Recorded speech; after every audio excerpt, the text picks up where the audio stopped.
Hello everyone, welcome to the Newsbrowse News broadcast. Al Jazeera reports that Israeli attacks in southern Lebanon have resulted in the deaths of at least 4 people, with several others, including journalists, sustaining injuries. Lebanon's national news agency, NNA, reported that an Israeli strike hit a car in the village of Atiri, killing 2 occupants. Later, NNA stated that several individuals, including journalists from the local outlet Al-Akhbar, were wounded in a subsequent air attack on the same village. Reports indicate that journalists Amal Khalil and Zainab Faraj were among those injured, with Faraj in serious condition. The Israeli military released a statement asserting that it does not target journalists and takes measures to mitigate harm to them, while denying claims of preventing rescue services from reaching the site of an attack in At-Tiri. These developments occur amid a fragile ceasefire and precede planned talks in Washington. The International Criminal Court's Appeals Chamber has affirmed its jurisdiction over former Philippine President Rodrigo Duterte's criminal case, as reported by UPI. A 5-judge panel on Wednesday rejected Duterte's defense, which argued the ICC lacked authority because the Philippines withdrew from the court in 2019. However, the appeals chamber ruled that the ICC retains jurisdiction for alleged crimes committed between November 1, 2011 and March 16, 2019.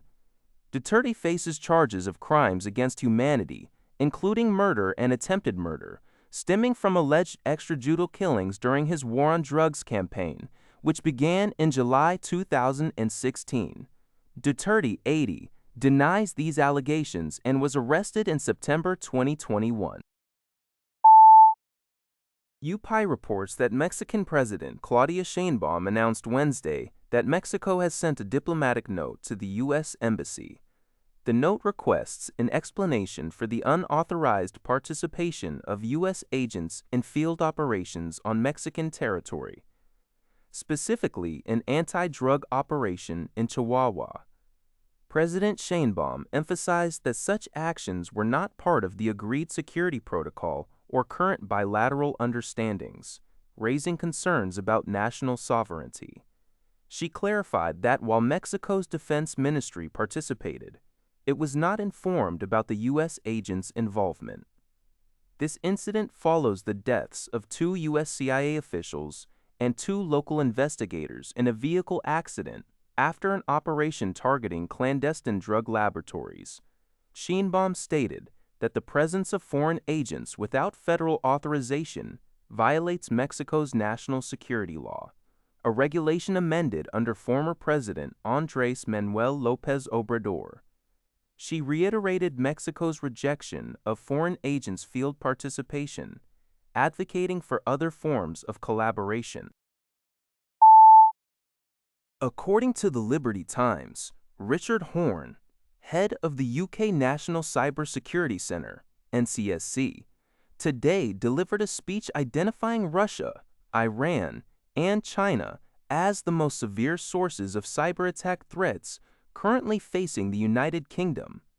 Horne warned that the UK is experiencing the most drastic geopolitical changes in modern history and emphasized the necessity for British businesses to be prepared to defend against cyberattacks, as they could face large-scale assaults if the UK becomes entangled in international conflicts.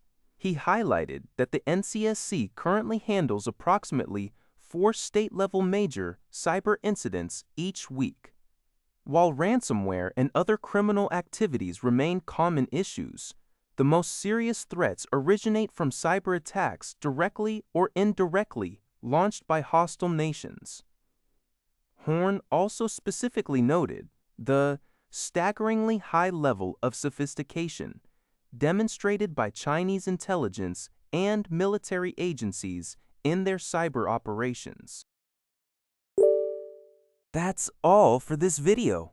Thank you for watching. See you in the next video.